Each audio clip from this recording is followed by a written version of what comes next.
Magandang araw po mga kaibigan. Marinig natin ang kwento ng buhay ng isang dalaga at kung paano siya nagkaroon ng panibagong pamilyang nagmahal at nagbigay sa kanya ng pag-asa. Siya ay si Danica. Bakit ako iniwan ng nanay ko? Hindi ba ako mahalaga? Dalawa lang ito sa mga tanong na palaging tumatakbo sa isip ko mula nang mamulat ako sa buhay sa loob ng bahay ampunan. Pakiramdam ko, isa akong nilalang na walang halaga at hindi karapat-dapat mahalin. Danica? Sister, bakit po? Oh, bakit mang-isa ka na naman dito sa hardin? Sister, Bakit? ako na po ang pinakamatanda sa mga naririto sa bahay ampunan. Si Jassy, inampun na nung nakaraang buwan. Siya ang halos kaedad ko. Mula nang 5 taon ako, naririto na ako sa inyo. Pero, bakit po walang gustong umampun sa akin? Pangit po ba ako? Huwag kang mag-isip ng ganyan. Walang nilikang pangit ang Panginoon. Pero bakit walang gustong kumupkup sa akin? Halika. Sumama ka sa akin sa loob. Bakit po? May ipakikilala ako sa iyo.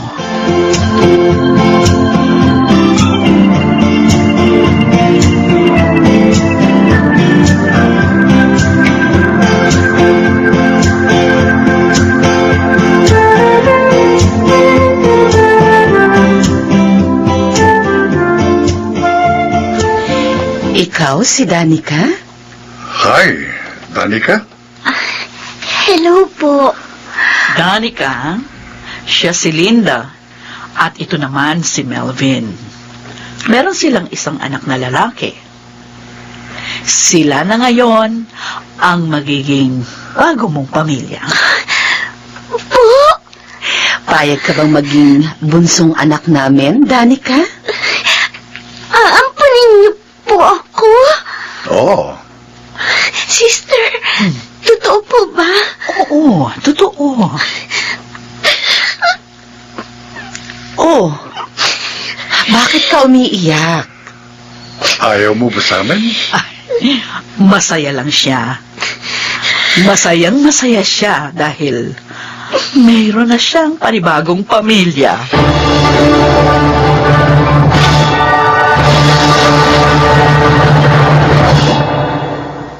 Danica, ito ang magiging tahanan mo mula ngayon.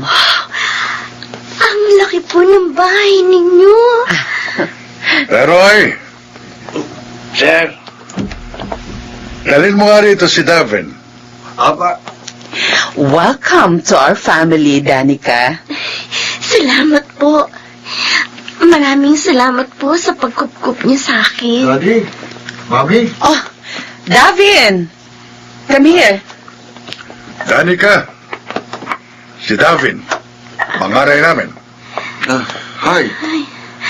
Ano pangalan niya? Danica. Danica. Danica, say hi to your Kuya Davin. Kuya? Hi, Danica. Sayang, hindi kita nakikita. Ma, i-describe mo na lang siya sa akin. Si Danica, kasing tangkad mo siya. Ah? Pero 16 years old pa lang siya. Gaya mo, matangos ang ilong niya, makapal ang kilay, mahaba ang buhok niya. Tapos, meron siyang nunal na malaki sa may tenga. Maganda siya, anak. Nice meeting you, Danica. Welcome to the family. Danica? Oh, Danica. Bakit ka umiiyak na naman? Umiiyak ka? Ayaw mo ba sa akin bilang kuya kasi bulag ako? Masaya lang po ako. Masaya po ako. Danica, mula ngayon, meron ka ng pamilya. Meron ka ng mama, daddy at kuya. May bonus pa. Meron kang Mang Teroy.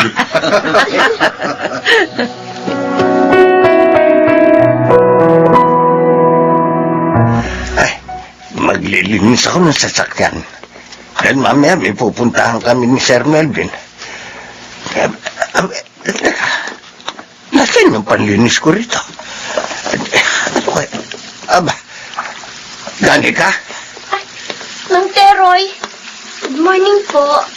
Anong ginagawa mo? Ba't ikaw naglilinis ng sasakyan?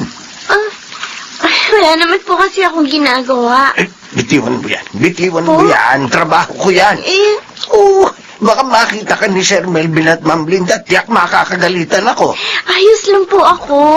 Kaya ko naman po itong gawin eh. Kasi ginagawa ko po ito sa bahay ampunan dati. Naglilinis po ako ng sasakyan ni na sister kapag wala po akong ginagawa. Hindi. Wag. Ako na. Bitiwan mo na yung basa na tabo. Ako na maglilinis. Pero... Pambihira kang bata ka. Basang-basa na ang damit mo. Magbihis ka na muna. Ako na rito. Huwag mo akong inaagawan ng trabaho ko. sige po. Alam kong masipag kang bata, pero hindi ka rito kasambahay. Anak ka ng mag-asawa kong amo.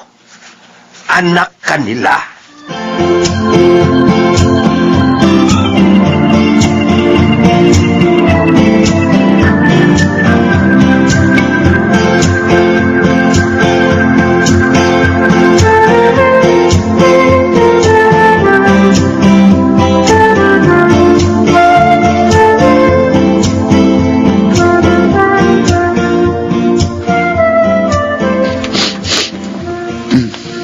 Sino nandito? Hindi ka si Mami. Hindi ka rin si Daddy kasi kilala ko amoy nila eh. Hindi ka rin si Mang Teroy kasi amoy air freshener siya. So, ibig sabihin, ikaw si Danica? Kuya David. No, sabi ko na nga ba eh. Eh, bakit ka narito sa kwarto ko? May kailangan ka? Nakabukas kasi yung pinto kanina. Oh. Tapos, napansin ko na medyo magaling yung kwarto mo. Ha? Kaya, nilinisan ko. Naglinis ka? Oo. Eh, si Ate Evan tagalinis namin dito. Eh, kaya ko naman kasing gawin. Kaya ginawa ko na. Okay lang ba sa'yo? Oo. Okay. May gagawin ka ba dito sa kwarto mo? Lalabas na ako. O, sige. Kapag may kailangan ka, kuya, tawagin mo lang ako, ha? Nandiyan lang ako sa kabilang kwarto. Okay. Salamat sa paglilinis ng kwarto ko, ha? Walang anuman, kuya. Danica, Hmm? anong pakiramdam na meron kang bagong pamilya? Masaya. Yun lang? Yun lang bang nararamdaman mo? Ha?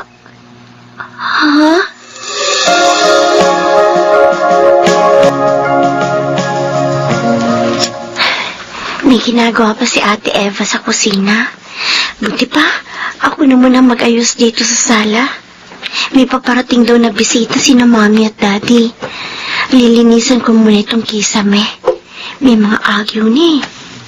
Kaya lang mataas. Hindi ko maaabot. Buti pa, umapak ako dito sa upuan. Yan. Tapos, aabutin ko ng walis tambo. Itong... Ay! Naku! Nahagip ko yung chandelier! Nabasag! Hindi! Anong gagawin ko? Ano nangyayari dito? Mami Linda? Sorry po. Hindi ko po sinasadya. Patawarin niyo po ako. Danica! Sorry po talaga. Tinamaan ka ng bubog sa braso. Ayan ang turo ko. Sorry po, hindi ko sinasadya. Danica!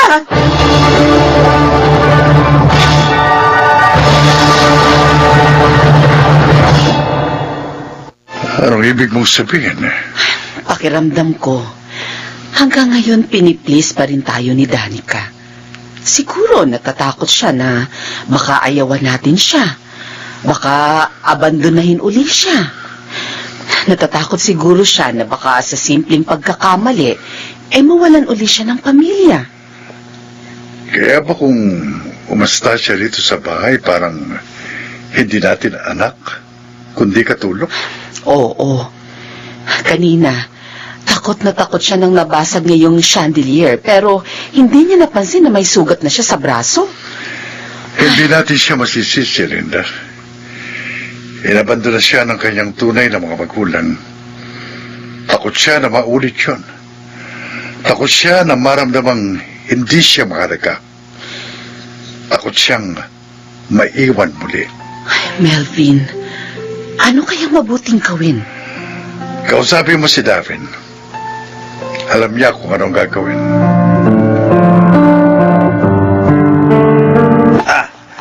David, ito na ba ang mga dadalhin? Opo, Mang Teroy. Ay, sige. Lalagay ko na sa trunk ng kotse. Danica, Pababa na, kuya.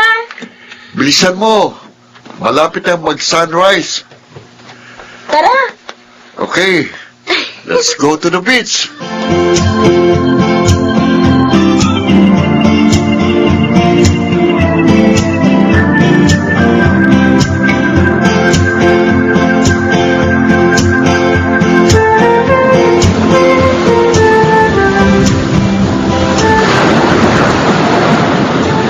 Oh, ano? Nakabuo ka na ba ng castle? Parang hindi naman to castle, kuya eh. Parang bundok to, oh. Yan? Ano ba yan? Ayoko na. Pagod na ako maghukay ng buhangin. Ay, palabas na yung araw, oh. Ganun ba? Oo. Danica, alam mo ba kung bakit Davin ang pangalan ko? Combination ng pangalan ni Mami Linda at Daddy Melvin. Galing mo ah. Obvious naman masyado eh. Talaga? Oo. Nung una mo kong nakita at nalaman mong bulag ako, anong naramdaman mo? Ha? Naawa ka ba sa akin? Hindi. Di ka. Ano nga naramdaman mo? Sabi ko sa sarili ko, maswerte ka. Kasi kahit may kapansanan ka, meron ka mga magulang na mababait at mapagmahal. Sabi ko nga, buti ka pa eh. Kahit may kapansanan ka, hindi ka nila inabandona. Samantalang ako, kumpleto naman ang katawan ko. Wala ako kahit anong problema sa katawan. Pero, inabandona ako ng mga magulang ko. Alam mo ba, nung una kong malaman na aampunin ka ni na Daddy at Mami, tuwan-tuwa ako. Sabi ko, may dagdag na akong mata. Ha? Hindi na lang si Mami at Daddy magiging paningin ko, kundi ikaw din. Kuya, Masaya ka ba talaga na may pamilya ka na? O baka lalo mo lang nakikita kung anong wala ka dati? Baka lalo mo lang nakikita kung anong ipinagkait sa'yo ng mundo. Kuya David. Mahal ka ni Mami at Daddy. Ilang buwan silang bumisita sa bahay ampunan at nung una nilang punta, ikaw kaagad ang nakita nila. Ilang buwan silang nanalangin na maging maayos ang proseso at pumayag ka na ampunin ka nila. Hindi ka batang napulot lang sa bahay ampunan ni na Mami at Daddy. Mula nang makita ka nila, itinuring ka nilang totoong anak. Sana maramdaman mong mahal ka namin bilang bahagi ng aming pamilya at hindi mo kailangang magpa-impress sa amin para matanggap ka namin. Hindi naman ganun ang magkakapamilya eh. Kapag magkakapamilya, nikakaunawaan, naging tapat sa isa't isa. Ako, kuya mo. Kahit hindi mo ako pagsalbihan, kuya mo pa rin ako. Kuya. Sana mula ngayon, maunawaan mo kung anong ibig sabihin ng pamilya.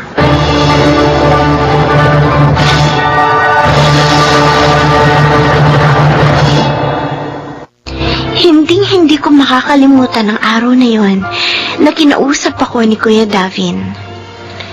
Tama siya. Takot akong muling iwan at abandonahin. Pero dahil sa kanila, Nagkaroon ako ng panibagong pamilya na tumanggap sa buong pagkatao ko at hindi ako iniwan kahit kailan. Ako po si Danica at ito ang aking buhay. Ang ating totoong pamilya ay yaong mga tao na tatanggapin tayo kung ano at sino tayo at ipararamdam sa atin na sa kabila ng ating mga pagkukulang, tayo ay sapat. Mga nagsiganap, Jenaline de la Cruz, Rosana Villegas, Phil Cruz, Lionel Benamin, June Martin Ligaspi, at Chiquit del Carmen Amor sa papel na Danica. Naglapat ng angkop na tunog, Jerry Mutia. Sa musika, Buboy Salonga. Supervisyong teknikal, Eric Lucero at Bong Bayar. Creative consultant, Phil Cruz. Production assistant, Anching Cruz. Ito'y mula sa panulat ni Rita Labaron. Sa direksyon, June Martin Ligaspi at Maynard Landicho Jr. Ito ang aking buhay.